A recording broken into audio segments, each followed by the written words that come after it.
আসসালামু আলাইকুম প্রিয় শিক্ষার্থী, তোমাদের অনেক অনেক শুভেচ্ছা। চট্টগ্রাম সরকারি মহিলা কলেজের অনলাইন ক্লাসে তোমাদের আবারও স্বাগত জানাচ্ছি। আমি আরাফাত আরা, সহযোগী অধ্যাপক, রসায়ন বিভাগ, চট্টগ্রাম সরকারি মহিলা কলেজ।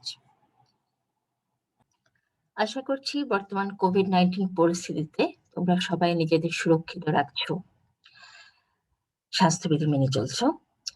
আজ একাদশ দ্বাদশ শ্রেণীর রসায়ন দ্বিতীয় পত্র বিষয়ের জৈব রসায়ন অধ্যায়ের অত্যন্ত গুরুত্বপূর্ণ একটি বিষয় অ্যারোমেটিক ইলেকট্রোফিলিক প্রতিস্থাপন বিক্রিয়া। এ বিষয়ের উপর আমরা আজ আলোচনা করব। বরাবরের মতোই তোমাদের কাছে অনুরোধ থাকলো তোমরা সবাই খাতা কলম নিয়ে বসো এবং যতক্ষণ আমার লেকচারটা চলতে থাকবে, আলোচনাটা চলতে থাকবে, ততক্ষণই তোমরা খাতায় নোট করবে, বিক্রিয়াগুলো নোট করবে, কোনো ইম্পর্টেন্ট কথাগুলো নোট করবে। কেমন? ভালো শিখতে হলে, ভালো জানতে হলে তোমাদেরকে অবশ্যই লিখে লিখে পড়তে হবে। আমি বারবার বলছি, তোমাদের পড়া এবং লেখা একই সাথে করতে হবে। যেটা পড়ছো সবসময় সেটা লিখে লিখে পড়বে, তাহলে তোমাদের অনেক দিন সেটা মনে থাকবে। কেমন? আর অবশ্যই বুঝে বুঝে পড়বে। তো আমাদের আজকে আলোচ্য বিষয় অ্যারোমেটিক ইলেকট্রোফিলিক প্রতিস্থাপন বিক্রিয়া। আমরা পূর্ববর্তী ক্লাসে পড়েছিলাম ইলেকট্রোফিলিক সংযোজন বিক্রিয়া পড়েছি, নিউক্লিওফিলিক সংযোজন বিক্রিয়া পড়েছি, নিউক্লিওফিলিক প্রতিস্থাপন বিক্রিয়া পড়েছি। তারই ধারাবাহিকতায় আমরা আজ আলোচনা করব ইলেকট্রোফিলিক প্রতিস্থাপন বিক্রিয়া। কার ক্ষেত্রে? অ্যারোমেটিক যৌগের ক্ষেত্রে। কেমন? আচ্ছা, তাহলে আমরা এই আলোচনার পরে আমরা কি শিখতে পারবো? হচ্ছে ইলেকট্রোফিলিক প্রতিস্থাপন বিক্রিয়া কি সেটা বলতে পারবো। অ্যারোমেটিক যৌগের ইলেকট্রোফিলিক প্রতিস্থাপন বিক্রিয়ার কারণ ব্যাখ্যা করতে পারবো। ইলেকট্রোফিলিক প্রতিস্থাপন বিক্রিয়ার কৌশল ব্যাখ্যা করতে পারবো। বিভিন্ন ইলেকট্রোফিলিক প্রতিস্থাপন বিক্রিয়া আমরা ব্যাখ্যা করতে পারবো, অবশ্যই সেটা অ্যারোমেটিক যৌগের ক্ষেত্রে। কেমন? আচ্ছা, তাহলে আমরা আলোচনা শুরুর আগে একটু দেখে নিই যে অ্যারোমেটিক যৌগ কোনগুলো, আমাদের মনে আছে কিনা। কেমন? অ্যারোমেটিক যৌগ আমরা এখানে কতগুলো অ্যারোমেটিক যৌগ উদাহরণ দেখেছি। Benzene, naphthalene, anthracene, chlorobenzene, nitrobenzene. কেমন? এগুলা হচ্ছে কি? হ্যাঁ, হোমোসাইক্লিক অ্যারোমেটিক যৌগ। এখানে চক্রের মধ্যে কার্বন ছাড়া আর কিছু নেই। Benzene, naphthalene, এনথ্রাসিন। কেমন? তাহলে এগুলো হচ্ছে হোমোসাইক্লিক অ্যারোমেটিক যৌগ। আর এখানে যেগুলো আছে দেখো, পিরিডিন, পাইরোল, ফিউরান, থায়োফিন, এদেরকে বলা হয় হেটেরোসাইক্লিক অ্যারোমেটিক যৌগ বা হেটেরো অ্যারোমেটিক যৌগ। অ্যারোমেটিক যৌগগুলো দেখা যাচ্ছে সবই হচ্ছে কি, আমাদের মনে আছে, সব কি বলয়াকার অর্থাৎ চাকরিক, সমতলীয়, চ্যাপ্টা এবং এদের প্রত্যেকের 4n+2 সংখ্যক সঞ্চারণশীল পাই ইলেকট্রন থাকে, যেটাকে আমরা হাকেল নাম্বার বলে থাকি। মনে পড়ছে? মনে পড়ছে, তাই না? এগুলোকে আবার পলিনিউক্লিয়ার, ন্যাপথিলিন, এনথ্রাসিন, এগুলোকে আবার পলিনিউক্লিয়ার অ্যারোমেটিক যৌগ বলা হয়। পলিনিউক্লিয়ার, একাধিক নিউক্লিয়াস আছে, বহু নিউক্লিয়াস আছে, এই জন্য এটাকে বলা হয় পলিনিউক্লিয়ার। কেমন? আচ্ছা, অ্যারোমেটিক যৌগে আমরা কি পড়বো? ইলেকট্রোফিলিক প্রতিস্থাপন বিক্রিয়া। তাহলে ইলেকট্রোফাইলটা কি সেটা মনে আছে তোমাদের? ইলেকট্রোফাইল কারা? ইলেকট্রন আকর্ষী বিকারক। যে বিকারকগুলা কি করে? ইলেকট্রনকে আকর্ষণ করে। তাহলে ইলেকট্রনকে কারা আকর্ষণ করবে? যাদের মধ্যে ইলেকট্রনের ঘাটতি আছে, কম আছে, তারা আকর্ষণ করবে। অর্থাৎ কারা? যাদের মধ্যে পজিটিভ চার্জ আছে। যেমন এখানে আমি লিখেছি অ্যালকাইল কার্বনিয়াম আয়ন বা অ্যালকাইল কার্বোক্যাটায়ন বা অ্যালকাইলিয়াম আয়ন আমরা বলে থাকি। Chloronium ion, nitronium ion, acylium ion, methylium ion. কেমন? এগুলো সব হচ্ছে কি ইলেকট্রোফাইল। সবার মধ্যে কি আছে? পজিটিভ চার্জ আছে। এছাড়া পজিটিভ চার্জ ছাড়া কিছু নিরপেক্ষ যৌগ ইলেকট্রোফাইল হিসেবে কাজ করে আমরা জানি। যেমন কি aluminium chloride, boron trifluoride, boron trichloride, beryllium chloride, ferric chloride, এরা সবাই ইলেকট্রোফাইল হিসেবে কাজ করে, কারণ এদের কি কেন্দ্রীয় পরমাণুতে কমপক্ষে এক জোড়া ইলেকট্রনের অভাব আছে। সে কারণে তারা কি করে? ইলেকট্রনের প্রতি আকর্ষণ অনুভব করে এবং বিক্রিয়াকালে সেখানে ইলেকট্রন আছে, ইলেকট্রন তারা পেতে পারে সেখানে যেয়ে আক্রমণ করে। অর্থাৎ এরা সবাই কি ইলেকট্রোফাইল। কারা? যাদের মধ্যে পজিটিভ চার্জ আছে এবং যাদের কেন্দ্রীয় পরমাণুতে কমপক্ষে এক জোড়া ইলেকট্রনের অভাব আছে। কেমন? মনে পড়ছে তো সবার না? আচ্ছা, তাহলে আমরা অ্যারোমেটিক যৌগ কি সেটা জানলাম, ইলেকট্রোফাইল কি সেটাও জানলাম। এখন দেখবো আমরা ইলেকট্রোফিলিক প্রতিস্থাপন বিক্রিয়া অ্যারোমেটিক যৌগগুলো দেয় না? অ্যারোমেটিক যৌগগুলো আমরা বলছি ইলেকট্রোফিলিক প্রতিস্থাপন বিক্রিয়া দেয়। যেমন একটা উদাহরণ আমরা দেখি, এই যে এটা কি? এটা হচ্ছে কি? বেনজিন, তাই না? এটা বেনজিনের গঠন। বেনজিনের সাথে ব্রোমিনের বিক্রিয়া। ব্রোমিন কিসের উপস্থিতিতে? ফেরিক ক্লোরাইড অথবা অ্যালুমিনিয়াম ক্লোরাইড, যাদেরকে লুইস অ্যাসিড বলা হয়, আমরা পরেও দেখব। অনার্দ্র ফেরিক ক্লোরাইড বা অনার্দ্র অ্যালুমিনিয়াম ক্লোরাইডের উপস্থিতিতে বেনজিনের সাথে যদি ব্রোমিনের বিক্রিয়া ঘটানো হয়, দেখো বেনজিনের এই হাইড্রোজেনটাকে দেখো এই হাইড্রোজেনটাকে প্রতিস্থাপন করে কে এসে গেছে? ব্রোমিন এসে গেছে। এটা অবশ্যই একটা কি বিক্রিয়া? প্রতিস্থাপন বিক্রিয়া। কেমন? এই যে বেনজিনের হাইড্রোজেনকে প্রতিস্থাপন করেছে একটা ব্রোমিন, এটা অবশ্যই একটা প্রতিস্থাপন বিক্রিয়া। কেমন? আচ্ছা, এটা কি ধরনের প্রতিস্থাপন? আমরা বলছি ইলেকট্রোফিলিক প্রতিস্থাপন। কেন ইলেকট্রোফিলিক প্রতিস্থাপন? কারণ এখানে এই হাইড্রোজেনটা hydrogen ion, hydrogen positive hydrogen আকারে বের হয়েছে এবং সেই জায়গায় আসকে ব্রোমোনিয়াম আয়ন। এখানে আক্রমণকারী বিকারক হচ্ছে কে? আক্রমণকারী বিকারক হচ্ছে এখানে ব্রোমোনিয়াম আয়ন। হ্যাঁ, ব্রোমোনিয়াম আয়ন, এবং সেটা হচ্ছে একটা ইলেকট্রোফাইল। এই জন্য এই বিক্রিয়াটা একটা প্রতিস্থাপন বিক্রিয়া। অবশ্যই হাইড্রোজেনকে প্রতিস্থাপন করে ব্রোমিন আসছে এবং এটা একটা ইলেকট্রোফিলিক প্রতিস্থাপন বিক্রিয়া, কারণ এখানে আক্রমণকারী বিকারক যেটা সেটা হচ্ছে কি? ব্রোমোনিয়াম আয়ন, যেটা একটা ইলেকট্রোফাইল। তাহলে আমরা এই ধরনের ইলেকট্রোফিলিক প্রতিস্থাপন বিক্রিয়া ক্লাসটি পড়বো। এখন আমার হেডিং ছিল এখানে ইলেকট্রোফিলিক বেনজিন বা অ্যারোমেটিক যৌগগুলো কেন ইলেকট্রোফিলিক প্রতিস্থাপন বিক্রিয়া। তোমাদের মনে আছে কিনা আমি জানি না, আমরা যখন অ্যারোমেটিসিটি পড়েছিলাম তখনই আমরা বলেছিলাম যে অ্যারোমেটিক যৌগের একটা বিশেষ বৈশিষ্ট্য হচ্ছে এখানে কি আছে? পাই ইলেকট্রন আছে, হ্যাঁ, অসম্পৃক্ততা আছে, কিন্তু তারপরেও এরা এলিফিলিক অসম্পৃক্ত যৌগগুলো যেরকম সংযোজন বিক্রিয়া দেয়, ইলেকট্রোফিলিক সংযোজন বিক্রিয়া দেয়, বেনজিন এবং অন্যান্য অ্যারোমেটিক যৌগগুলো অসম্পৃক্ততা থাকা সত্ত্বেও এরা ইলেকট্রোফিলিক সংযোজন বিক্রিয়া দেয় না, বরং ইলেকট্রোফিলিক প্রতিস্থাপন বিক্রিয়া দেয়। কি কারণে? কারণ এরা যদি ইলেকট্রোফিলিক সংযোজন বিক্রিয়া দিতে চায়, তাহলে এদের যে সঞ্চারণশীল পাই ইলেকট্রন, এদের যে রেজোনেন্স স্থায়িত্ব, এই যে সঞ্চারণশীল পাই ইলেকট্রনের কারণে এরা যে রেজোনেন্স স্থায়িত্বটা পায়, এই পাই ইলেকট্রন গুলো যখন থাকবে না, পাই বন্ধন গুলো থাকবে না, সবগুলা কি হয়ে যাবে? সিগমা বন্ধন হয়ে যাবে, যার কারণে এদের কি ক্ষুণ্ণ হয়? অ্যারোমেটিসিটি ক্ষুণ্ণ হয়, রেজোনেন্স স্থায়িত্ব ক্ষুণ্ণ হয়, রেজোনেন্স স্থায়িত্ব ক্ষুণ্ণ হয়, যার কারণে এরা কি দেয় না? ইলেকট্রোফিলিক সংযোজন বিক্রিয়া দেয় না। আবার বলছি, ইলেকট্রোফিলিক সংযোজন বিক্রিয়া দিলে কি হবে? এদের মধ্যে যে পাই বন্ধনগুলো আছে, সঞ্চারণশীল পাই ইলেকট্রনগুলো আছে, পাই বন্ধনগুলো একটাও থাকবে না, সবগুলো কি হয়ে যাবে? শুধুমাত্র সিগমা বন্ধন হয়ে যাবে। তাইলে কি হবে? এদের এখানে যে রিং আমরা দেখাচ্ছি সঞ্চারণশীল পাই ইলেকট্রন, এই পাই ইলেকট্রন তখন থাকবে না, তার ফলে এদের রেজোনেন্স স্থায়িত্ব ক্ষুণ্ণ হবে। হ্যাঁ, রেজোনেন্স স্থায়িত্ব ক্ষুণ্ণ হবে, এই কারণে এরা কি করে না? ইলেকট্রোফিলিক সংযোজন বিক্রিয়া দেয় না।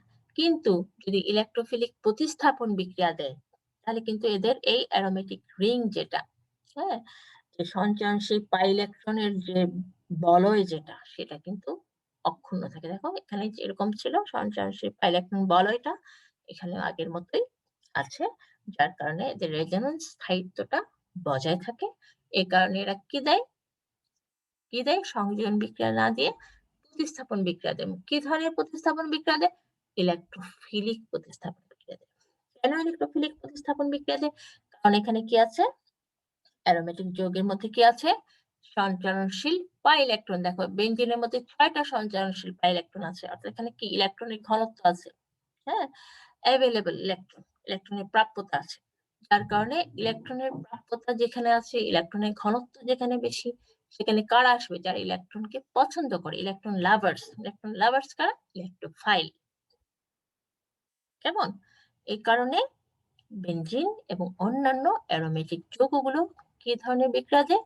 ইলেকট্রোফিলিক প্রতিস্থাপন বিক্রিয়া দেয়। ইলেকট্রোফিলিক সংযোজন বিক্রিয়াও দেয় না, নিউক্লিওফিলিক প্রতিস্থাপন বিক্রিয়াও দেয় না, কারণ নিউক্লিওফাইল নিজেই নেগেটিভ, আর অ্যারোমেটিক বলয়ের মধ্যে কি আছে? নেগেটিভ ইলেকট্রন আছে। তাহলে এই নেগেটিভ ইলেকট্রন গুলো নিউক্লিওফাইল যদি আসতে চায়, সেই নেগেটিভ নিউক্লিওফাইলকে কি করবে? আকর্ষণ করার পরিবর্তে বিকর্ষণ করবে। এই কারণে অ্যারোমেটিক যৌগগুলো ইলেকট্রোফিলিক সংযোজন বিক্রিয়া দেয় না, নিউক্লিওফিলিক প্রতিস্থাপন বিক্রিয়া দেয় না, শুধুমাত্র ইলেকট্রোফিলিক প্রতিস্থাপন বিক্রিয়া দেয়। বোঝা গেছে? আচ্ছা, তাহলে এখন দেখো নেক্সট আমাদের কি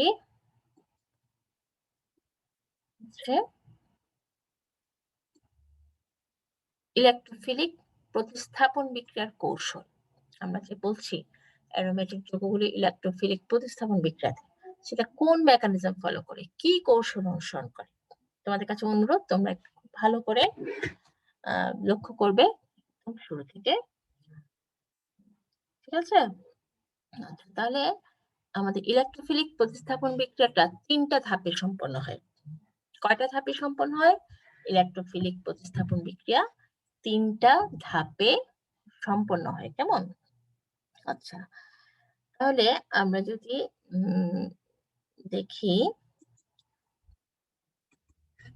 প্রথম 3 ধাপে সম্পন্ন হয়। প্রথম ধাপ দেখো, প্রথম ধাপটা হচ্ছে কি? ইলেকট্রোফাইলের জেনারেশন। কিভাবে? ধরো ইলেকট্রোফাইলটা তো এখানে, ইলেকট্রোফাইল কারা? পজিটিভ চার্জ বলেছিলাম, পজিটিভ চার্জ যুক্ত। ইলেকট্রোফাইল পজিটিভ চার্জ কি একা একা থাকতে পারে? চার্জ একা একা থাকতে পারে না, সে নিশ্চয়ই কারোর সাথে যুক্ত অবস্থায় আছে।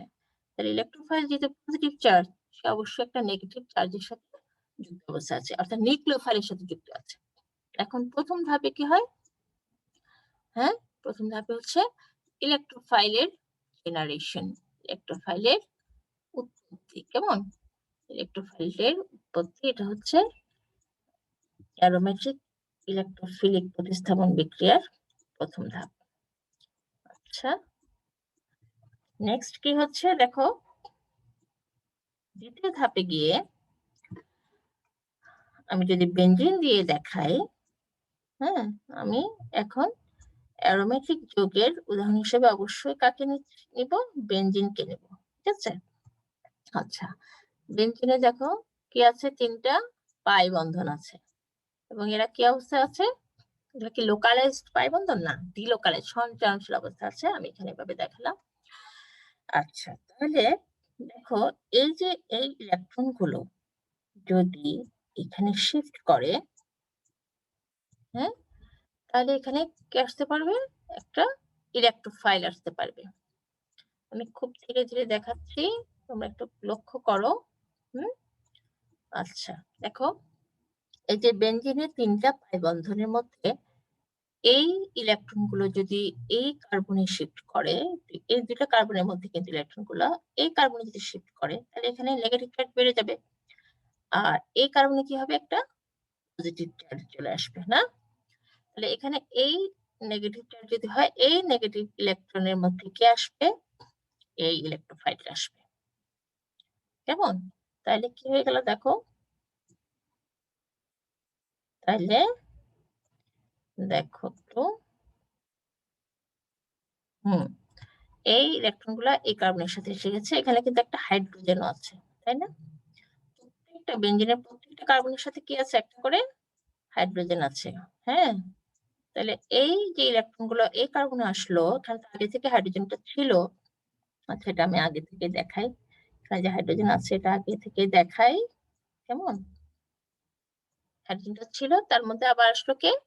ইলেকট্রন আসলো, ইলেকট্রনের সাথে যুক্ত হলো কি? ইলেকট্রোফাইল এসে যুক্ত হলো। ঠিক আছে? আচ্ছা, তাহলে এই ইলেকট্রন, এই কার্বনটা হয়ে গেল পজিটিভ। আর বাকিগুলো ইলেকট্রনগুলো আগের মতোই আছে, তাই না? এগুলো আগের মতোই আছে। এখানে দেখো একটা ব্যাপার হচ্ছে, এখানে একটা পজিটিভ চার্জ আছে, এখানে পাই বন্ধন, এখানে পাই বন্ধন। এখন দেখো পজিটিভ চার্জ, এখানে positive, single bond, double bond. এখন এই ডাবল বন্ড, এই পাই ইলেকট্রন গুলা এইখানে শিফট করে। এখানে যদি শিফট করে তাহলে কি হয় দেখো। আচ্ছা, আমি একটু দেখি আবার, একটু বড় করে লিখি, নাহলে মনে হয় বোঝা যাচ্ছে না। এই দেখো, তাহলে ইলেকট্রন গুলো এইখানে শিফট করলো, তাহলে এখানে ডাবল বন্ড হয়ে গেল। একটু ভালো করে খেয়াল করো, এই ডাবল বন্ডটা আগের মতো আছে। কেমন? এই ইলেকট্রন যেখানে শিফট করে, এই কার্বনটা এখন কি হয়ে গেল? পজিটিভ হয়ে গেল। কেমন? তাহলে এগুলো আগের মতোই আছে, তাই না? এটা আগের মতো আছে, দেখো আগের মতোই আছে। হাইড্রোজেনটা আছে আগের জায়গাতে, ইলেকট্রোফাইলটাও আগের জায়গাতে আছে। এখন কি ইলেকট্রন শিফট হবে? হ্যাঁ, এই ইলেকট্রনগুলো এখন এই পাই ইলেকট্রনগুলো এই কার্বনে শিফট করবে, যেহেতু এখানে পজিটিভ। তাহলে এখানে যদি শিফট করে তাহলে কি হবে দেখো তো, তাহলে কি হবে আবার,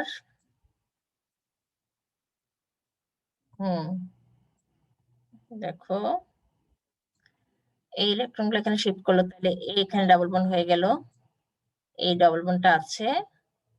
তাহলে এই কার্বনটা এখন কি হয়ে যাবে? যেহেতু ইলেকট্রনগুলো এখানে চলে আসছে, তাহলে এই কার্বনটা এখন পজিটিভ হয়ে যাবে। আর এই হাইড্রোজেনের ইলেকট্রোফাইল আগের জায়গাতেই আছে, তাই না? খেয়াল করো ভালো করে, এটা কিন্তু অনেক বোঝার আছে এখানে। এখন দেখো, এখন এতক্ষণ থেকে ধরে এই যে এদিক থেকে ইলেকট্রন শিফট হচ্ছিল না, প্রথমে এখানে পজিটিভ চার্জ হলো, ইলেকট্রনগুলো শিফট করলো। এরপর এখানে পজিটিভ চার্জ হলো, ইলেকট্রনগুলো শিফট করলো। এখানে পজিটিভ চার্জ হলো, এখন এটার এই জায়গায় কোনো কি নাই, পাই বন্ধন নাই। তাহলে এখন আর ইলেকট্রন শিফট করার আর জায়গা নাই। তাহলে এখানে আমরা কয়টা স্ট্রাকচার পাচ্ছি? একটা, দুইটা, তিনটা। এখানে এই স্ট্রাকচার গুলোকে এইভাবে দেখানো হয়, এবং এই তিনটা স্ট্রাকচারকে বলা হয় এদের রেজোনেন্স স্ট্রাকচার বা অনুরণন গঠন। এবং এই সবগুলো গঠনকে একসাথে থার্ড ব্র্যাকেট দিয়ে দেখানো হয়। তাহলে বেনজিন চক্রে যদি একটা ইলেকট্রোফাইল অ্যাটাক করে, তখন সেখানে তিনটা রেজোনেন্স গঠন সৃষ্টি হয়। হ্যাঁ, এবং এই যে গঠনগুলো হয় সেগুলোকে কি বলে? Sigma complex. সিগমা কমপ্লেক্সের যে অ্যারোমেটিক চক্রের অভ্যন্তরে ধনাত্মক চার্জের সৃষ্টি হয়, এটাকে বলে সিগমা কমপ্লেক্স। এবং এই তিনটা স্ট্রাকচারের হাইব্রিড হচ্ছে কি? দেখো, তিনটা স্ট্রাকচারের হাইব্রিড হচ্ছে এটা। দেখো পজিটিভ চার্জ আছে এই এখানে আছে, এখানে আছে, এইখানে আছে, অর্থাৎ পজিটিভ চার্জটা আছে এইভাবে। এখানে আছে একটা হাইড্রোজেন, এখানে আছে একটা ইলেকট্রোফাইল, এবং এটাকে কি বলে? এই যে গঠনটাকে, সেটাকে বলা হয় কি? Sigma complex. এই গঠনটার নাম হচ্ছে সিগমা কমপ্লেক্স। কেমন? হ্যাঁ, এটাকে বলে সিগমা কমপ্লেক্স বলে।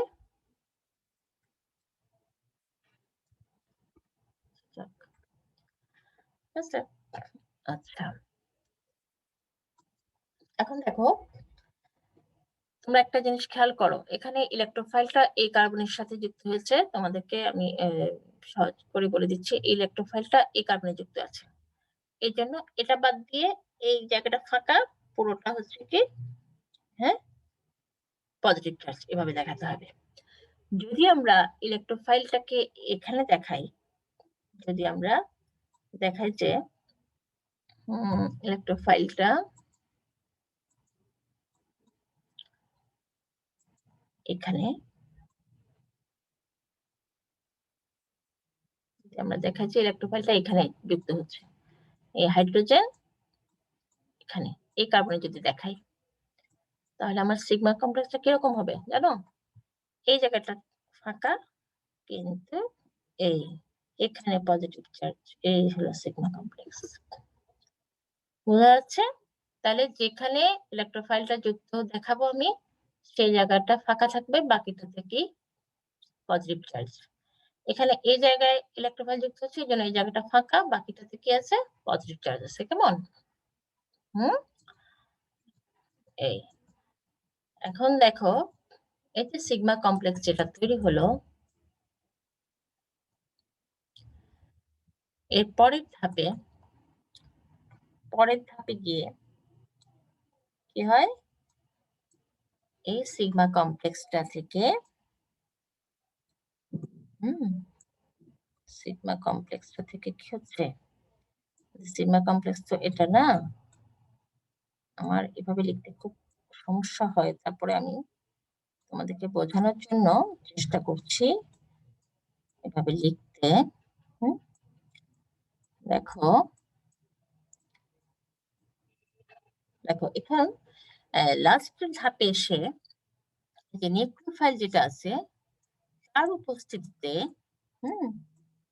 যেখানে একটা নিউক্লিওফাইল জেনারেট হয়েছিল না, তার উপস্থিতিতে এই হাইড্রোজেনটা প্রোটন আকারে বেরিয়ে যায়। নিউক্লিওফাইলটা হাইড্রোজেনটাকে প্রোটন আকারে নিয়ে আসে, আর এই ইলেকট্রনগুলো এখানে আবার ঢুকে যায়, যার ফলে আমরা যে ফাইনাল প্রোডাক্টটা পাই সেটা স্ট্রাকচারটা হয় কিরকম, এই কেমন, আর এই হচ্ছে তোমার ইলেকট্রোফাইল, আর এখানে এই হাইড্রোজেনটা নিউক্লিওফাইলের সাথে এভাবে যুক্ত হয়ে যায়। একটু বুঝে নাও, আমার লেখাগুলো একটু আঁকা বাঁকা হচ্ছে। তাহলে ইলেকট্রোফিলিক প্রতিস্থাপন বিক্রিয়াটা 3টা ধাপে সম্পন্ন হয়। প্রথম থেকে আমরা দেখি, প্রথম ধাপ হচ্ছে ইলেকট্রোফাইলের জেনারেশন। ইলেকট্রোফাইলের উৎপত্তি, কারণ ইলেকট্রোফাইল হচ্ছে একটা পজিটিভ চার্জ, সেটা তো একা একা থাকতে পারে না, নিশ্চয়ই কারোর সাথে যুক্ত অবস্থায় আছে, সেখান থেকে ইলেকট্রোফাইলটাকে বের করে নিতে হবে, ইলেকট্রোফাইলের উৎপত্তি। দ্বিতীয় ধাপে ইলেকট্রোফাইল দ্বারা অ্যারোমেটিক চক্রের আক্রমণ। অ্যারোমেটিক চক্রে আক্রমণ হলে কি হবে, এখানে একটা এরকম 3টা রেজোনেন্স গঠন তৈরি হবে, এবং যার হাইব্রিড হচ্ছে এটা, যেটাকে বলা হয় সিগমা কমপ্লেক্স। তৃতীয় ধাপে গিয়ে এই সিগমা কমপ্লেক্স থেকে প্রোটন অপসারণ, প্রোটনটা অপসারিত হয়ে এই যে ফাইনাল উৎপাদটা তৈরি হলো এখানে। তাহলে লাস্টে দেখা যাচ্ছে প্রথমে যে হাইড্রোজেনটা ছিল সেটার জায়গায় কি এসে গেছে, একটা ইলেকট্রোফাইল এসে গেছে। এটা হচ্ছে অ্যারোমেটিক যৌগের যত ইলেকট্রোফিলিক প্রতিস্থাপন বিক্রিয়া আছে সবগুলো বিক্রিয়ার কৌশল হচ্ছে এটা। ঠিক এভাবেই প্রত্যেকটা বিক্রিয়া এই কৌশলটা অনুসরণ করে অগ্রসর হয়। বোঝা গেছে? তাহলে ইলেকট্রোফিলিক প্রতিস্থাপন বিক্রিয়ার কৌশল 3টা ধাপে সম্পন্ন হয়। প্রথম ধাপে হচ্ছে ইলেকট্রোফাইলের উৎপত্তি বা জেনারেশন, দ্বিতীয় ধাপে হচ্ছে অ্যারোমেটিক বলয়ে, বেনজিন বলয়ে ইলেকট্রোফাইলের আক্রমণ এবং সিগমা কমপ্লেক্সের উৎপত্তি, তৃতীয় ধাপে হচ্ছে সিগমা কমপ্লেক্স থেকে প্রোটন অপসারণ এবং চূড়ান্ত উৎপাদ তৈরি। এবং এখানে এই দ্বিতীয় ধাপটা একটা হচ্ছে স্লো স্টেপ, মন্থর গতিতে সম্পন্ন হয়, এবং তৃতীয় ধাপটা অর্থাৎ প্রোটন অপসারণটা খুব দ্রুত গতিতে সম্পন্ন হয়। ঠিক আছে? হ্যাঁ, ক্লিয়ার তো সবার কাছে? তাহলে আমরা নেক্সট যেটা, আমরা নেক্সট চলে যাই। এরপরে আমরা দেখব যে নাইট্রেশন বিক্রিয়া,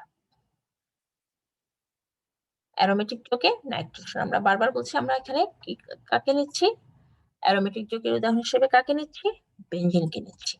তাহলে বেনজিনের নাইট্রেশন দেখো, বেনজিনের নাইট্রেশন করতে হলে আমাদের লাগে নাইট্রিক অ্যাসিড এবং গাঢ় সালফ্রিক অ্যাসিড। হ্যাঁ, গাঢ় সালফ্রিক অ্যাসিডের উপস্থিতিতে গাঢ় নাইট্রিক অ্যাসিডের সাথে বেনজিনের বিক্রিয়ায় নাইট্রোবেনজিন উৎপন্ন হয়। এই যে যৌগটা, এটাকে বলা হয় নাইট্রোবেনজিন, এবং অবশ্যই এটা একটা কি বিক্রিয়া? ইলেকট্রোফিলিক প্রতিস্থাপন বিক্রিয়া। এখানে ইলেকট্রোফাইলটাকে নাইট্রোনিয়াম আয়ন। কেমন? ইলেকট্রোফাইলটাকে নাইট্রোনিয়াম আয়ন। তাহলে এই বিক্রিয়াটা দেখো, বেনজিন, নাইট্রিক অ্যাসিড, গাঢ় নাইট্রিক অ্যাসিড, গাঢ় সালফ্রিক অ্যাসিড উপস্থিতিতে এখানে এই নাইট্রোনিয়াম আয়নটা এখানে এসে এইখান থেকে একটা হাইড্রোজেনকে রিপ্লেস করেছে, নাইট্রোনিয়াম নাইট্রোবেনজিন তৈরি করেছে, প্লাস পানি তৈরি করেছে। এই বিক্রিয়াটার কৌশল যদি আমরা দেখি, তাহলে দেখো আমি করে দেখাচ্ছি। প্রথম ধাপে আমাদের কি হচ্ছে? ইলেকট্রোফাইলের উৎপত্তি। কেমন? এখানে এই যে ইলেকট্রোফাইলটাকে নাইট্রোনিয়াম আয়ন, এটা কিভাবে উৎপত্তি হচ্ছে দেখি। দেখি তো আমরা একটু দেখি যদি, তাহলে নাইট্রিক অ্যাসিডকে আমরা এভাবে লিখতে পারি। দেখো HONO, কেমন? HNO2, তার সাথে কি আসছে? তার সাথে আসছে কে?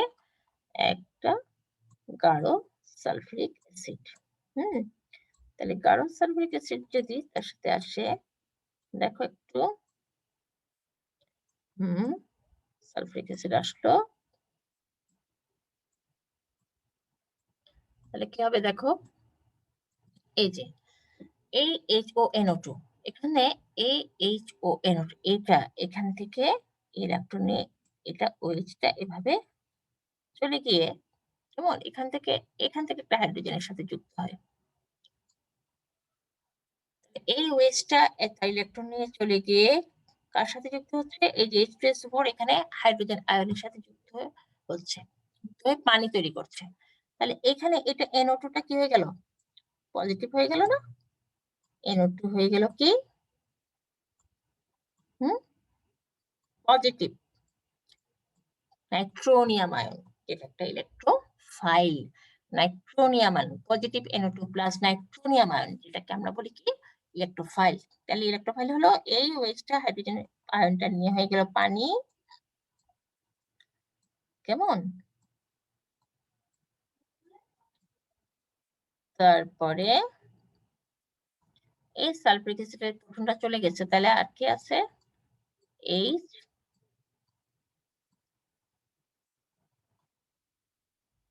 S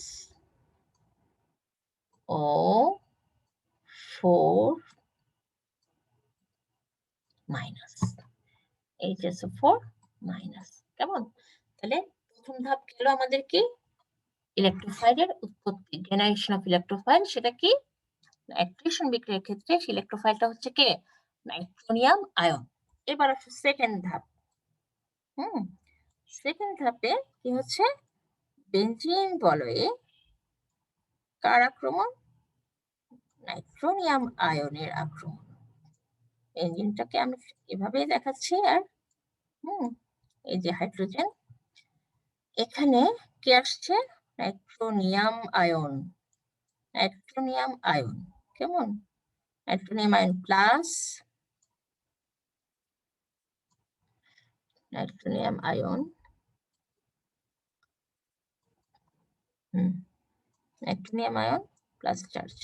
এখন এখান থেকে এই অ্যারোমেটিক রিং এর ইলেকট্রন, এই যে এখানে নাইট্রোনিয়াম আয়নটা এখানে যেটা করে, তাহলে কি হচ্ছে দেখো, তাহলে কি হচ্ছে?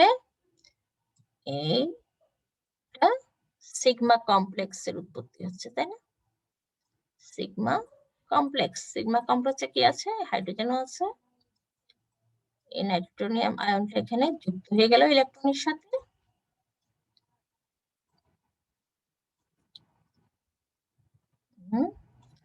আর এখানে কি হচ্ছে?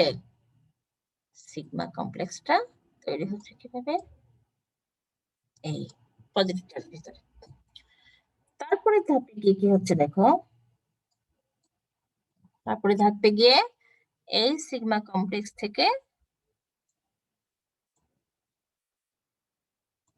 এই যে সিগমা কমপ্লেক্স,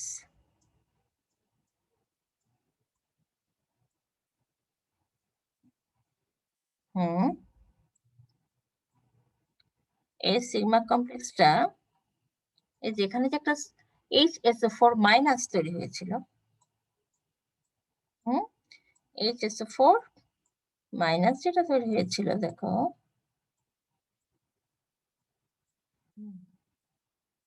মাইনাস, এই HSO4 মাইনাসটা গিয়ে এটা গিয়ে এখান থেকে হাইড্রোজেন আয়নটাকে নিয়ে আসে, পজিটিভ হাইড্রোজেন আয়নটাকে নিয়ে আসে, আর এই ইলেকট্রন গুলো এখানে ঢুকে যায়। হ্যাঁ, তাহলে কি হচ্ছে,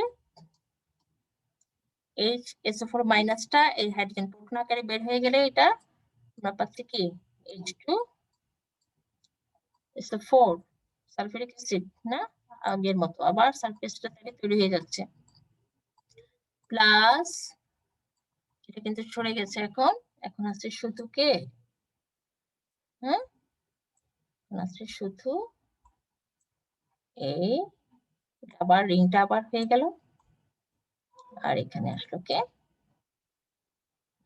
একটা থেকে গেল, হাইড্রোজেনটা বের হয়ে গেল, নাইট্রোজেন হয়ে গেল। তাহলে এই হলো বেনজিনের নাইট্রেশন বিক্রিয়ার কৌশল। প্রথম ধাপে গাঢ় সালফিউরিক অ্যাসিডের সাথে গাঢ় নাইট্রিক অ্যাসিডের বিক্রিয়ায় ইলেকট্রোফাইল নাইট্রোনিয়াম আয়ন তৈরি হয়। তৃতীয় ধাপে নাইট্রোনিয়াম আয়ন বেনজিন বলয়ের আক্রমণ করে এবং সিগমা কমপ্লেক্স তৈরি করে। তৃতীয় ধাপে সিগমা কমপ্লেক্স থেকে একটা প্রোটনকে অপসারণ করে নিয়ে আসে কে, হাইড্রোজেন সালফেট আয়ন। তাহলে শেষ পর্যন্ত সালফিক অ্যাসিড তৈরি হয়, আবার এই যে সালফিক অ্যাসিড আবার তৈরি হয়, আর নাইট্রোবেনজিন ফাইনাল প্রোডাক্ট হিসেবে আমরা নাইট্রোবেনজিনকে পাচ্ছি। এই হচ্ছে নাইট্রেশন বিক্রিয়ার কৌশল, অনেক সময় পরীক্ষার খাতায় লিখতে হয়। তাহলে আমরা ঠিক এভাবে যদি লিখি তাহলে অবশ্যই পুরো নাম্বারটা পেয়ে যাব। কিন্তু আমাদের খেয়াল রাখতে হবে এই যে যেখানে যেখানে চার্জ আছে সেই চার্জগুলো ঠিক মতো লিখতে হবে, এরোগুলো ঠিক মতো দেখাতে হবে, ইলেকট্রনের শিফটিংটা, ইলেকট্রন কোন দিকে কোনখান থেকে কোনখানে স্থানান্তর হচ্ছে সেই জিনিসগুলো ঠিক মতো লিখতে হবে। তারপরে যে সিগমা কমপ্লেক্স, এখানে যে ভেতরে যে পজিটিভ চার্জ আছে এবং সেটা কোথায়, যেখানে ইলেকট্রোফাইল যুক্ত হচ্ছে সেটা বাদ দিয়ে বাকি জায়গায় কি আছে পজিটিভ চার্জ আছে, এগুলো আমাদের খেয়াল রাখতে হবে। বেনজিনের এই রিংটা অনেক সময় দেখা যায় যে তোমরা রিংটাকে স্কিপ করে যাও, জাস্ট এই স্ট্রাকচারটা লিখো, রিংটা লিখো না। তাহলে এই সবগুলো জিনিস, প্রতিটা জিনিস খেয়াল করে করে লিখলে তোমরা পুরো নাম্বার পাবে, নাহলে কিন্তু পাবে না। ঠিক আছে, তাহলে মেকানিজম লিখতে গেলে, যে কোনো বিক্রিয়া লিখতে গেলে এই জিনিসগুলো আমাদের খুব ভালো করে খেয়াল রাখতে হবে। এই জন্যই বলছি বারবার আমাদের এগুলো খাতায় লিখতে হবে, প্র্যাকটিস করতে হবে। আমরা যত বেশি খাতায় লিখবো, যত বেশি চর্চা করব, আমাদের ততই মনে থাকবে, আর আমরা দ্রুত পরীক্ষার খাতায় লেখা শেষ করতে পারবো। ঠিক আছে, আচ্ছা তাহলে আমাদের এই গেল বেনজিনের নাইট্রেশন বিক্রিয়া। তাহলে আমাদের নেক্সট কি আছে একটু দেখি।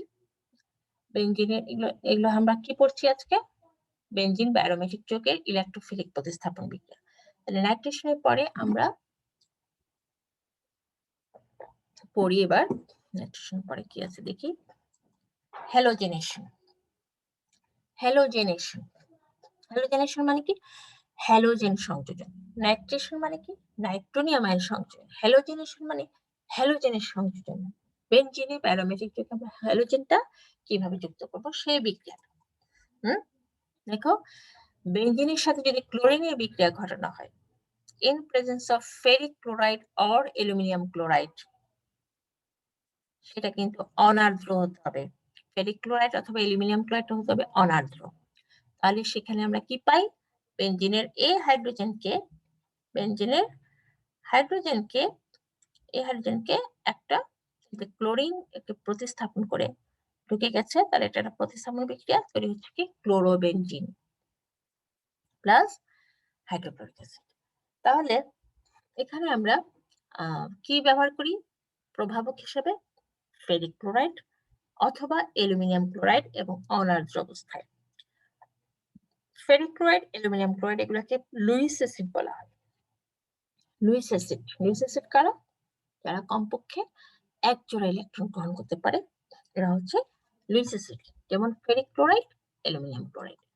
আচ্ছা, অ্যালুমিনিয়াম ক্লোরাইড কেন লুইস অ্যাসিড, ফেরিক ক্লোরাইড কেন লুইস অ্যাসিড, কারণ দেখো অ্যালুমিনিয়াম ক্লোরাইড, অ্যালুমিনিয়াম ক্লোরাইডের গঠন যদি আমরা লিখি, দেখো অ্যালুমিনিয়াম ক্লোরাইড, এই যে অ্যালুমিনিয়াম এভাবে অ্যালুমিনিয়াম ক্লোরাইড গঠন করে, তাহলে অ্যালুমিনিয়ামের সাথে কয়টা বন্ধন? ১, ২, ৩টা।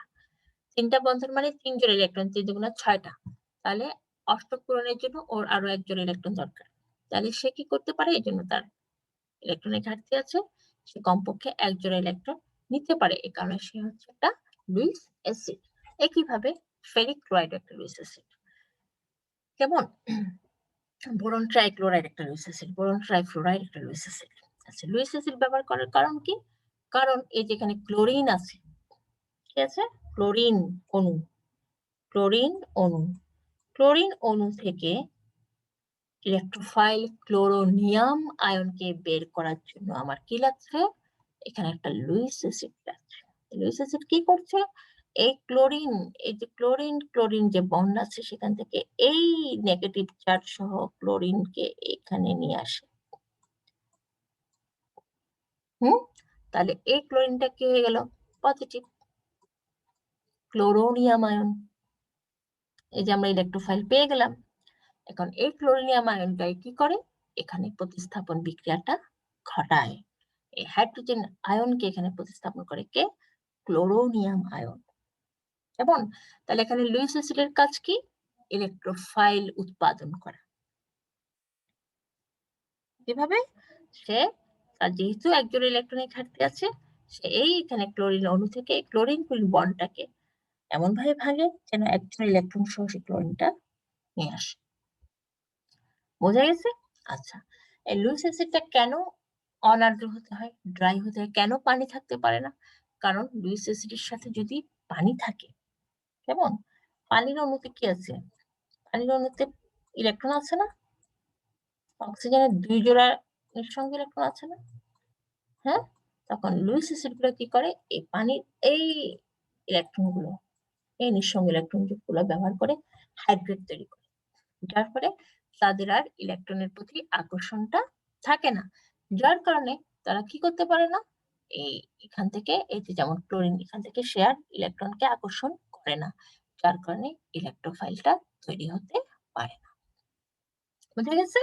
আচ্ছা, তাহলে এই যে বেনজিনের সাথে ক্লোরিন, ব্রোমিনের সাথে হয়, ইন প্রেজেন্স অবশ্যই একটা কি লাগবে? লুইস অ্যাসিড লাগবে। লুইস অ্যাসিডটা অনার্দ্র হতে হবে। অনার্দ্র ফেরিক ক্লোরাইড বা অনার্দ্র অ্যালুমিনিয়াম ক্লোরাইডের উপস্থিতিতে বেনজিনের সাথে ক্লোরিন, ব্রোমিন তাদের বিক্রিয়া কি তৈরি হয়? ক্লোরোবেনজিন, ব্রোমোবেনজিন এগুলো তৈরি হয়। তাহলে এই একটা বিক্রিয়া দেখলাম। আরেকটা বিক্রিয়া যদি দেখি আমরা, দেখো বেনজিনের সাথে ব্রোমিনের বিক্রিয়ায় কি হচ্ছে? অনার্দ্র ফেরিক ক্লোরাইড বা অ্যালুমিনিয়াম ক্লোরাইডের উপস্থিতিতে ব্রোমোবেনজিন এবং হাইড্রোজেন ব্রোমাইড তৈরি হচ্ছে। তাহলে এগুলো কি বিক্রিয়া? বেনজিনের হ্যালোজেনেশন বিক্রিয়া। হ্যাঁ, হ্যালোজেনেশন বিক্রিয়ার জন্য কি লাগে? একটা লুইস অ্যাসিড লাগে প্রভাবক হিসেবে, এবং সেটা অনার্দ্র হতে হবে। কার সাথে বিক্রিয়া হবে? হ্যালোজেনের সাথে বিক্রিয়া হবে। কি তৈরি হবে? হ্যালোবেনজিন, যেমন ক্লোরোবেনজিন, ব্রোমোবেনজিন তৈরি হবে। বোঝা গেছে? আচ্ছা, নেক্সট আসো। নেক্সট হচ্ছে, দেখো নেক্সট হচ্ছে Friedel Crafts alkylation reaction. Friedel Crafts alkylation, বেনজিনে বা অ্যারোমেটিক যৌগে যখন অ্যালকাইল মূলক যুক্ত হয় তখন সেটাকে আমরা বলি কি? অ্যালকাইলেশন বিক্রিয়া। এখানে অ্যালকাইল মূলক না, অ্যালকাইলিয়াম আয়ন যুক্ত হয়, তখন সেটাকে আমরা বলি কি? অ্যালকাইলেশন বিক্রিয়া। এবং সেটাকে ফ্রিডেল ক্রাফটস অ্যালকাইলেশন বিক্রিয়া বলা হয়, কারণ এটা ফ্রিডেল ক্রাফটস, এই বিজ্ঞানীরা এটা বের করেছিলেন। তাহলে দেখি ফ্রিডেল ক্রাফটস অ্যালকাইলেশন বিক্রিয়ার একটা উদাহরণ দেখি। যেমন বেনজিনের সাথে যদি মিথাইল ক্লোরাইডের বিক্রিয়া ঘটানো হয়, এখানেও একটা লুইস অ্যাসিড লাগবে, যেমন অ্যালুমিনিয়াম ক্লোরাইড, এবং সেটা অবশ্যই অনার্দ্র অ্যালুমিনিয়াম ক্লোরাইড হবে। তখন কি হবে? এই বেনজিনের একটা হাইড্রোজেনকে প্রতিস্থাপন করে একটা মিথাইলিয়াম আয়ন প্রতিস্থাপন করে মিথাইল বেনজিন তৈরি করে, যেটা একটা নাম হচ্ছে টলুইন। তার সাথে বাই প্রোডাক্ট হিসেবে হাইড্রোক্লোরিক অ্যাসিড তৈরি হয়। এটা একটা অ্যালকাইলেশন বিক্রিয়া, এবং এটাকে বলা হয় ফ্রিডেল ক্রাফটস অ্যালকাইলেশন বিক্রিয়া। এখানে মিথাইল ক্লোরাইড না দিয়ে আমি যদি যে কোনো অ্যালকাইল হ্যালাইড ব্যবহার করি, এবং এখানে একটা অনার্দ্র লুইস অ্যাসিড প্রভাবক ব্যবহার করি, তাহলে এখানে কি তৈরি হবে? অ্যালকাইল বেঞ্জিন, যে কোনো অ্যালকাইল হ্যালাইড, যে কোনো অ্যালকাইল বেঞ্জিন আমরা তৈরি করতে পারবো। কেমন? আচ্ছা, এখানেও লুইস অ্যাসিড ব্যবহার করার কারণ হচ্ছে এই লুইস অ্যাসিডটা যেমন অ্যালুমিনিয়াম ক্লোরাইড, এই যে মিথাইল ক্লোরাইড, কেমন? মিথাইল ক্লোরাইড সেটার সাথে আমি যদি এখানে অনার্দ্র অ্যালুমিনিয়াম ক্লোরাইড যুক্ত করে দিই, তাহলে কি হচ্ছে দেখো, অ্যালুমিনিয়াম ক্লোরাইড আমি যুক্ত করলাম, দেখো, তাহলে এই যে অ্যালুমিনিয়ামে একজন ইলেকট্রনের ঘাটতি আছে, এই ইলেকট্রন সহ এটা এইখানে চলে যায়। এখানে চলে গেলে কি হবে? এটা প্লাস হয়ে যাবে, যেটার নাম হচ্ছে মিথাইলিয়াম আয়ন বা মিথাইল কার্বোক্যাটায়ন বা মিথাইল কার্বোনিয়াম আয়ন। সেটা একটা ইলেকট্রোফাইল। এখন সে আক্রমণ করার জন্য প্রস্তুত, বিক্রিয়া করার জন্য প্রস্তুত। আমরা যদি এখানে লুইস অ্যাসিড ব্যবহার না করি, তাহলে কিন্তু এই বিক্রিয়াটা হবে না। আমরা জাস্ট বেনজিন আর মিথাইল ক্লোরাইড দিলাম, এখানে কোনো প্রভাবক ব্যবহার করলাম না, লুইস অ্যাসিড ব্যবহার করলাম না, বিক্রিয়াটা হবে না। তাহলে বিক্রিয়া ঘটার জন্য আমার অবশ্যই কি ব্যবহার করতে হবে? প্রভাবক হিসেবে একটা লুইস অ্যাসিড ব্যবহার করতে হবে এবং সেটা অনার্দ্র হতে হবে। কেমন? তাহলে অনার্দ্র হতে হবে কেন? কিছুক্ষণ আগে বলছিলাম, যদি আর্দ্র হয় সে এখানে তার কি হয়, সে আর্দ্র হলে সে পানির সাথে, পানি থেকে ইলেকট্রন নিয়ে তার সাথে একটা হাইড্রেট গঠন করে, যার কারণে সে এই যেখানে বিক্রিয়ক, এখান থেকে সে ইলেকট্রন নেওয়ার প্রবণতা থাকে না, যার কারণে ইলেকট্রোফাইল তৈরি হয় না। এখানে আরো একটা ঘটনা ঘটে, যদি এখানে লুইস অ্যাসিডের সাথে পানি থাকে, মিথাইল ক্লোরাইড যেটা একটা অ্যালকাইল হ্যালাইড, সেটা পানির সাথে বিক্রিয়া করে অ্যালকোহল তৈরি করে ফেলতে পারে। সে মিথাইল বেনজিন তৈরি না করে বিক্রিয়কটা অ্যালকোহলে পরিণত হয়ে যেতে পারে, যার কারণে আমরা কাঙ্ক্ষিত, আমরা চাচ্ছি টুলিন বানাবো, মিথাইল বেনজিন বানাবো, তাহলে সেই প্রোডাক্ট আর পাচ্ছি না। তাহলে লুইস অ্যাসিড ব্যবহার করার কারণ হচ্ছে এটা কি? ইলেকট্রোফাইল উৎপাদন। এখানে ইলেকট্রোফাইলটাকে মিথাইল কার্বনিয়াম আয়ন বা মিথাইল কার্বোক্যাটায়ন বা মিথাইলিয়াম আয়ন। তাহলে আমরা বেনজিনের সাথে যে কোনো অ্যালকাইল হ্যালাইড ব্যবহার করতে পারি, যে কোনো অ্যালকাইল হ্যালাইড যদি ব্যবহার করি in presence of A Luis acid, তাহলে আমরা কি পাবো? কি পাবো? অ্যালকাইল বেনজিন পাবো। যদি আমরা মিথাইল ক্লোরাইড ব্যবহার করি, তাহলে মিথাইল বেনজিন পাবো। যদি ইথাইল ক্লোরাইড ব্যবহার করি, তাহলে ইথাইল বেনজিন পাবো। যদি প্রোপাইল ক্লোরাইড ব্যবহার করি, প্রোপাইল বেনজিন পাবো। কেমন? বোঝা গেছে? আচ্ছা, এরপরে আমাদের আছে কি কি বিক্রিয়া আছে এরপরে? বিক্রিয়াটার কৌশল এখানে দেওয়া আছে। আচ্ছা, বিক্রিয়াটার কৌশলটা আমরা একটু দেখি, কেমন? বিক্রিয়ার কৌশল দেখি তো একটু। দেখো, প্রথম ধাপে alkyl chloride plus ferric chloride Luis acid, সেটা কি করে? ফেরিক ক্লোরাইডটা এই ক্লোরিনটাকে নিয়ে নিচ্ছে, এটাকে নিয়ে এটা এখান থেকে চলে যাচ্ছে, চলে গিয়ে এটাকে পজিটিভ অ্যালকাইল কার্বনিয়াম আয়ন আর হচ্ছে কি ফেরিক ক্লোরাইড, টেট্রাক্লোরাইড মাইনাস হয়ে যাচ্ছে।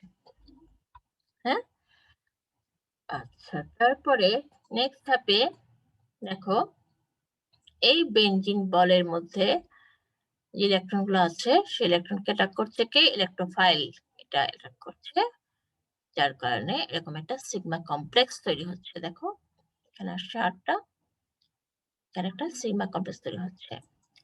পরের ধাপে এই যে সিগমা কমপ্লেক্স তৈরি হলো, সেখান থেকে এই যে প্রোটনটাকে নিয়ে নিচ্ছে কে? এই যে ferric chloride minus, tetrachloride minus, এই প্রোটনটাকে নিয়ে নিচ্ছে সে ইলেকট্রনটা দিয়ে, যার কারণে হচ্ছে এই প্রোটনটা চলে যাচ্ছে, ইলেকট্রনগুলো এখানে ছেড়ে দিচ্ছে, তাহলে অ্যালকাইল বেনজিনটা তৈরি হচ্ছে। কেমন? আর এই যে এই প্রোটনটা এই ক্লোরিনের সাথে মিলে আবার হাইড্রোক্লোরিক অ্যাসিড হয়ে যাচ্ছে, আর ফেরিক ক্লোরাইডটা আবার তৈরি হচ্ছে।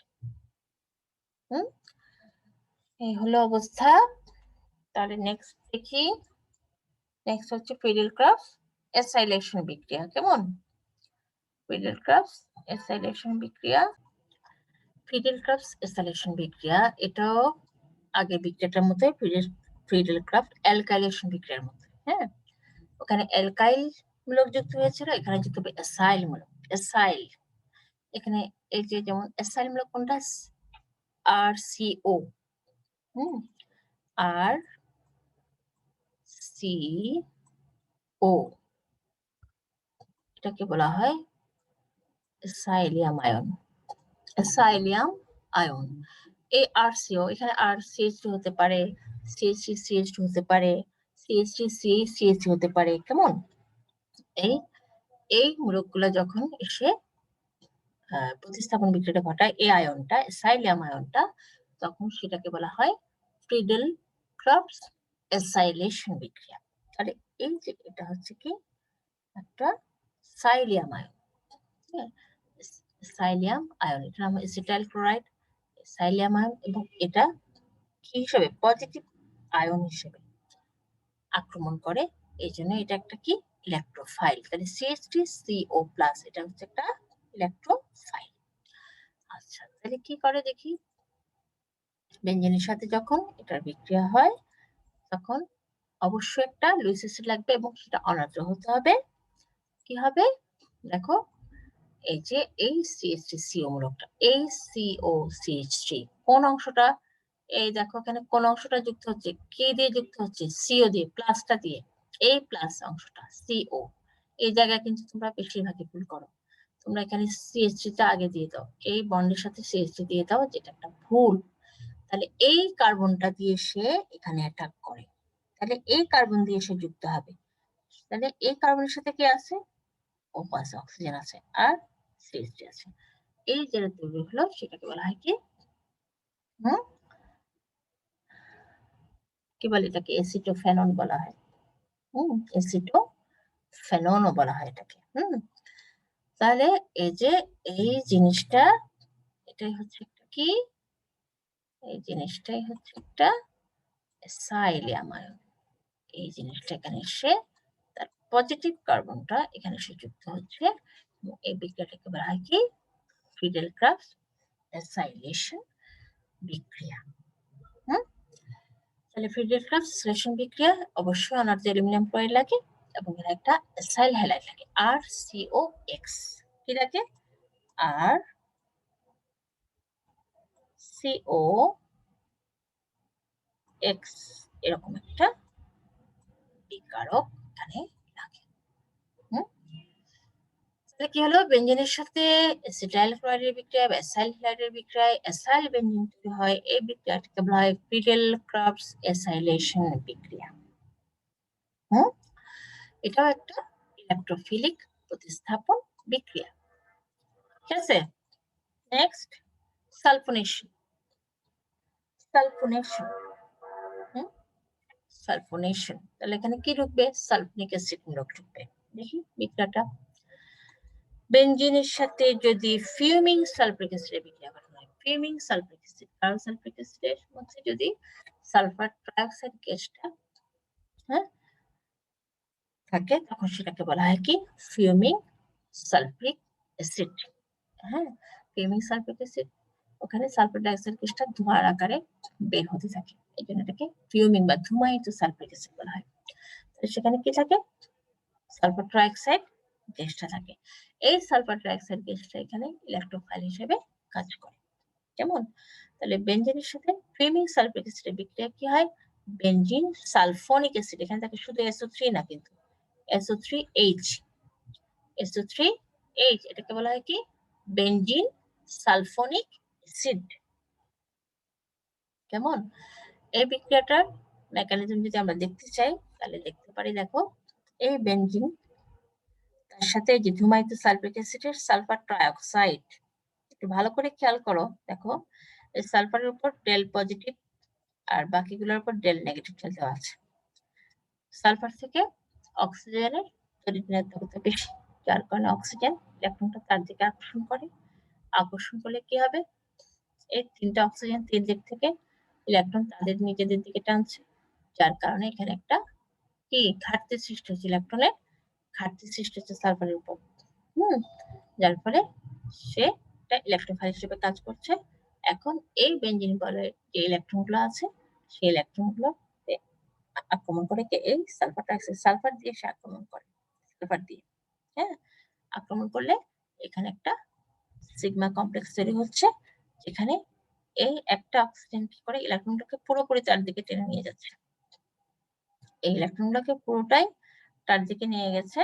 ইলেকট্রনের ঘাটতি হচ্ছে, এই ইলেকট্রনের ঘাটতি সহ সালফারটা এখানে সে যুক্ত হচ্ছে, এই সিগমা কমপ্লেক্স তৈরি হচ্ছে। পরের ধাপে এই যে সিগমা কমপ্লেক্সটা তৈরি হলো, সেখান থেকে প্রোটনটা অপসারিত হয়ে যাচ্ছে। প্রোটন অপসারিত হয়ে কই যাচ্ছে? প্রোটনটা প্রথমে অপসারিত হয়ে যাচ্ছে। অপসারিত হয়ে এই পরবর্তীতে নেগেটিভ অক্সিজেনের সাথে সে যুক্ত হচ্ছে। তাহলে কি হচ্ছে? এই ডাবল বন্ড ও ওটা আছে, এই ডাবল বন্ড ও এটাও আছে। এই নেগেটিভ অক্সিজেনের সাথে হাইড্রোজেনটা যুক্ত হয়ে তৈরি হয়ে গেল কি? Benzene sulphonic acid. কেমন? তাহলে এই বিক্রিয়াটাকে বলা হয় কি? সালফোনেশন বিক্রিয়া। সালফোনিক অ্যাসিড সংযোজন, সালফোনিক অ্যাসিড মূলক সংযোজন অ্যারোমেটিক যৌগে, এটাকে বলা হয় সালফোনেশন। তাহলে আমরা কি পড়লাম? অ্যারোমেটিক ইলেকট্রোফিলিক সাবস্টিটিউশন বিক্রিয়ার ক্ষেত্রে নাইট্রেশন পড়লাম, হ্যালোজেনেশন পড়লাম, অ্যালকাইলেশন পড়লাম, অ্যাসাইলেশন পড়লাম, সালফোনেশন পড়লাম। প্রত্যেকটা বিক্রিয়া অবশ্যই তোমরা লিখে পড়বে। প্রত্যেক বিক্রিয়ার মেকানিজম কিন্তু একই। প্রথমে বলেছি সব বিক্রিয়াগুলো ৩টা ধাপে সম্পন্ন হয়। প্রথম ধাপে হচ্ছে ইলেকট্রোফাইলের জেনারেশন বা উৎপত্তি, দ্বিতীয় ধাপে ইলেকট্রোফাইল দ্বারা অ্যারোমেটিক নিউক্লিয়াসে আক্রমণ, তৃতীয় ধাপে হচ্ছে সিগমা কমপ্লেক্স তৈরি, তৃতীয় ধাপে হচ্ছে সিগমা কমপ্লেক্স থেকে প্রোটন অপসারণ এবং চূড়ান্ত উৎপত্তি। হ্যাঁ, বারবার বলছি এগুলো অবশ্যই তোমরা লিখে পড়বে, প্র্যাকটিস করবে, তা না হলে কিন্তু পরীক্ষার খাতায় তোমরা প্রডিউস করতে পারবে না। তাহলে এই ছিল আমাদের আজকে আলোচনা অ্যারোমেটিক ইলেকট্রোফিলিক প্রতিস্থাপন বিক্রিয়া। তোমাদের যে শর্ট সিলেবাস করা হয়েছে সেখানের একটা আলোচ্য বিষয় হচ্ছে এটা। আমরা আজকে ক্লাসটা আলোচনাটা করলাম, চেষ্টা করেছি তোমাদেরকে যতদূর সম্ভব বোঝানোর। তোমরা যদি একটু লক্ষ্য করো, একটু ভালো করে দেখো জিনিসগুলো, তাহলে কিন্তু বুঝতে পারবে। সবাই ভালো থাকো, সুস্থ থাকো, সবাইকে অনেক অনেক ধন্যবাদ। সবাই স্বাস্থ্যবিধি মেনে চলো, নিজেকে সুরক্ষিত রাখো। ধন্যবাদ সবাইকে। আবার দেখা হবে ইনশাআল্লাহ, কথা হবে। আল্লাহ হাফেজ।